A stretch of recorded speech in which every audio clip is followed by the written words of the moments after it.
Bung Rocky, kita ketemu lagi, kita ngobrol lagi, dan saya kira hari-hari ini memasuki situasi yang Anda sebut enak, gitu ya.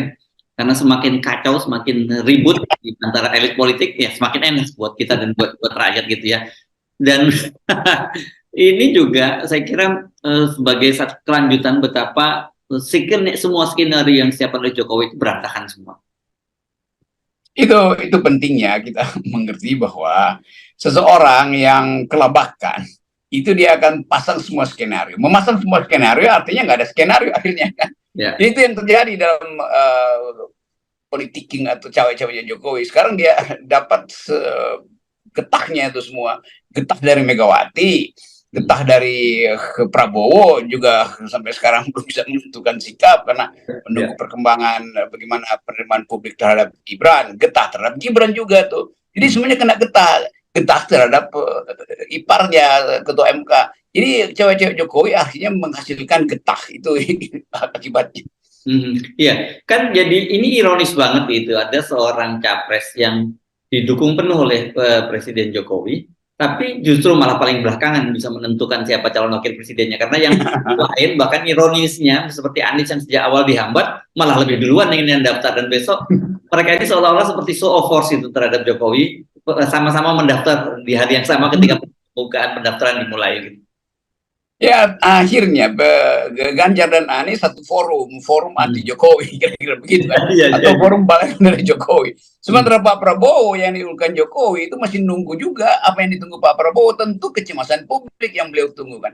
Kalau sekedar mengucapkan kapanpun ya Prabowo sangat siap untuk mendaftar ke KPU kan, apapun dia mau comot dari manapun wakilnya itu pasti siap. Tapi justru di Gerindra kemudian timbul semacam second thought itu tentang gimana sih keadaan rakyat sebetulnya tuh setelah pasca MK itu membusukkan dirinya sendiri kan, itu akhirnya tuh. Jadi dari awal kita duga secara akademis bahwa ini akan terjadi saling amputasi, dan itu yang terjadi hari ini. Kita duga bahwa duel antara Megawati dan Jokowi itu memberantakkan semua skenario Jokowi kan, dan itu akibatnya tuh. Jadi kita hanya menunggu akibat yang memang kita harapkan itu, yaitu kekacauan sebetulnya, bukan kekacauan untuk menghasilkan keonaran, tapi kekacauan untuk kocok ulang semua skenario secara tertib. Walaupun mungkin di ujungnya nggak bisa lebih baik, tapi minimal PDIP akhirnya kasih sinyal bahwa gue nggak perlu Gibran deh, Jokowi udahlah pergi aja lo, balik lagi ke kolam. Kira-kira begitu kasarnya gitu ya, kalau kita membayangkan apa yang dipikirkan oleh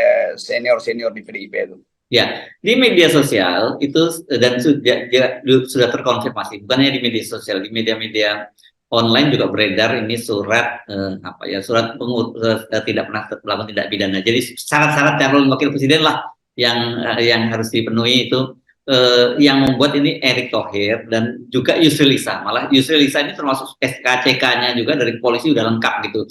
Dan orang kemudian menduga keras ya, ini dipastikan Yusril dan Erick Thohir ini berebut posisi calon wakil presiden yang tampaknya tidak akan diisi oleh Gibran. Tapi menurut Anda yakin bahwa Gibran benar-benar tidak akan maju gitu? Saya menganggap ini bukan tidak sengaja dua surat itu beredar.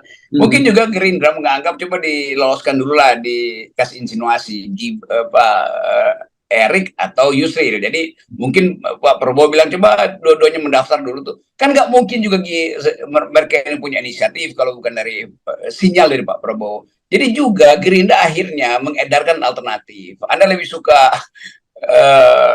Erick Thohir atau Yusril sama Hendra. Nah kalau saya pasti pilih Yusril karena saya bisa mengerti jalan pikirannya gitu kan. Tetapi sekali lagi ini menunjukkan bahwa ada dissenting opinion di dalam Gerindra sendiri tentang status Gibran tuh. Kan makin hari Gibran itu makin jadi beban peradaban, kira-kira begitu kan. Bukan Gibrannya yang salah, tapi skenario bapaknya dan skenario pamannya kan. Jadi sebetulnya Jokowi tidak pernah menghitung bahwa kejujuran publik itu nggak bisa disulap melalui kesimpulan atau keputusan Mahkamah Konstitusi kan, itu intinya. Jadi tetap orang melihat bahwa ada yang nggak beres, dan nggak beres itu bukan sekedar kecelakaan konstitusi, tapi memang ini kebusukan politik dari istana, itu dasarnya. Nah, kebusukan ini baunya makin lama makin tercium keras. Nah, Pak Prabowo sebagai orang yang berupaya untuk jadi negarawan, dia juga pasti akan berpikir dua kali tuh kalau masih mau naruh Gibran di situ, dengan konsekuensi bahwa ya bisa-bisa kalah juga karena ada Mahfud yang udah dapat kepastian. Dan Mahfud bagaimanapun dia seseorang yang ada kontroversinya, ada apa namanya, kalau anak Jakarta bilang ngehek-ngeheknya, tetapi orang tetap anggap ya di dalam diri Mahfud tetap akademisinya itu, etisnya masih ada lah, kira-kira itu. Dia nggak mungkin tenggelam di dalam kedunguan rejim di mana dia diasuh di situ kan. Jadi Mahfud jadi faktor baru di PDIP untuk menerangkan bahwa PDIP akal sehatnya masih ada, kira-kira begitu. Iya, iya, iya, iya. Oke, mari kita coba caranya mencoba berempati gitu dengan partai-partai pendukungnya Pak Prabowo gitu ya. Kita menyebut ada Golkar, ada PAN, saya agak ragu menyebutnya gitu. Ada Golkar, ada Demokrat deh begitu ya. Yang bisa membayangkan ketika Gibran akhirnya dipaksakan juga tetap menjadi calon wakil Pak Prabowo begitu. Dan dengan kemarahan publik yang luar biasa semacam ini, kan mereka juga pasti berpikir ini jangan-jangan boro-boro menang pilpres, dan yang lebih serius lagi bahkan untuk legislatif pun mereka bisa ancur-ancuran kan. Iya, jadi efek bandwagon effect ini atau coattail effect. Jadi ujung jasnya Mahkamah Konstitusi ini, jas keagungan sebagai hakim itu justru meninggalkan jejak busuk, jejak buruk. Jadi bau kemana-mana ditarik-tarik. Gibran ada di balik jubah itu, maka itu juga akan bau busuk sebetulnya tuh. Jadi pembusukan ini udah nggak mungkin dibatalkan, karena apa yang akan membuat Gibran kembali jadi seseorang yang dianggap baik atau punya kemampuan untuk mandiri, kan nggak ada lagi kan. Jadi ditarik pun keputusan itu, Gibran mengatakan saya menolak untuk jadi cawapres Pak Prabowo, tetap Gibran itu udah jadi barang rongsokan sebetulnya. Saya menyesal sekali, atau bukan menyesal lah, yang menganggap ada konyol juga ini permainan Jokowi, sehingga anaknya pun akhirnya jadi korban. Ketua Mahkamah Konstitusi yang ada iparnya pun jadi korban. Efeknya juga pada Kaisang akan begitu. Jadi ini keluarga yang gagal untuk menghidupkan semacam sinyal bahwa mereka sebetulnya harusnya jadi panutan dari para politisi yang berupaya untuk memuliakan kembali demokrasi kan. Kan bayangin misalnya kalau Pak Jokowi dari awal mengatakan tidak ada kesempatan bagi saya untuk menyodorkan anak-anak saya kan, itu artinya di ujung pemerintahan Jokowi dia akan dilulukan sebagai negarawan, dan dia tidak merusak relasi-relasi di antara elit hari ini kan. Bayangkan di kalangan Prabowo yang belum bisa menentukan sikap, itu pasti ada yang, kenapa Erik sih, mungkin Erik banyak duit, iya, tetapi Erik apa? NU bukan, atau NU yang dikasih paspor doang, dan paspornya cuma berlaku selama pencalonan misalnya itu. Orang seperti Yusril mungkin menurut saya lebih pantas sebetulnya, karena Yusril mengerti hukum tata negara, dan Prabowo memerlukan itu untuk merapikan hukum kan, itu kan. Jadi lebih fungsional Yusril daripada Erik menurut saya. Lain lagi misalnya menurut PAN, ya PAN merasa udah Erik udah investasi banyak, maka Erik aja tuh. Jadi alasannya investasi Erik di PAN tuh.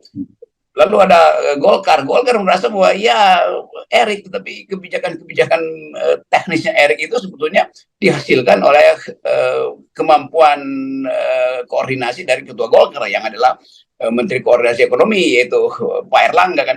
Jadi di dalam koalisi PDIP, koalisi Gerindra sendiri terjadi macam-macam pertimbangan. Pak SBY pasti akan datang dengan kalkulasi nilai yang biasanya beliau ucapkan itu. Ini apakah bernilai kalau diambil Erik atau diambil Gibran untuk masa depan Indonesia, untuk memuliakan keadilan sosial, menghasilkan kembali demokrasi. Ini banyak betul pertimbangan yang membuat Pak Prabowo harus berhitung ulang. Dan saya kira Pak Prabowo dalam 1-2 hari ini akan mengendapkan atau mulai membaca kira-kira arah dukungan publik terhadap dia itu membaik atau stagnan atau justru menurun seketika ketika Mahkamah Konstitusi memporak-porandakan demokrasi.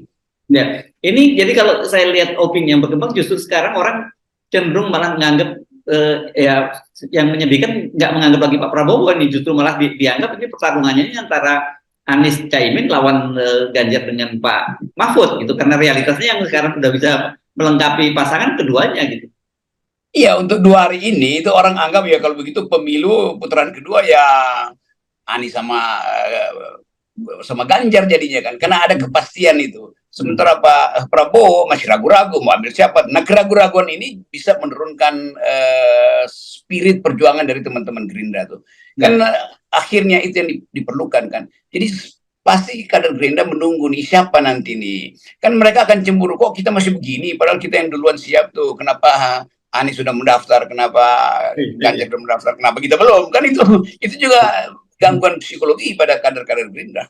Ya, ya dan oke. Tadi ada penyinggung soal Gibran, Kaisang dan Kaisang ini kan kita tahu sekarang jadi ketua umum PSI dan sampai sekarang PSI sendiri belum jelas kemana mau melabuhkan dukungannya dan tidak ada pilihan saya kira karena dengan besok mendaftar itu artinya ya PDIP udah tutup pintu, kemudian juga Anies juga udah tutup pintu gitu. Yang tadinya kita bayangkan bahwa bukan kita bayangkan, saya kira yang dibayangkan oleh teman-teman PSI pasti dengan Kaisang yang jadi ketua umum ini dia dipastikan akan lolos ke parlemen. Tapi kalau yang terjadi seperti sekarang dia akan kena imbasnya, kena kotil efeknya juga gitu, dan bisa berantakan juga PSI. Ya itu PSI bisa terpleset oleh kulit pisang sebetulnya tuh. Okay.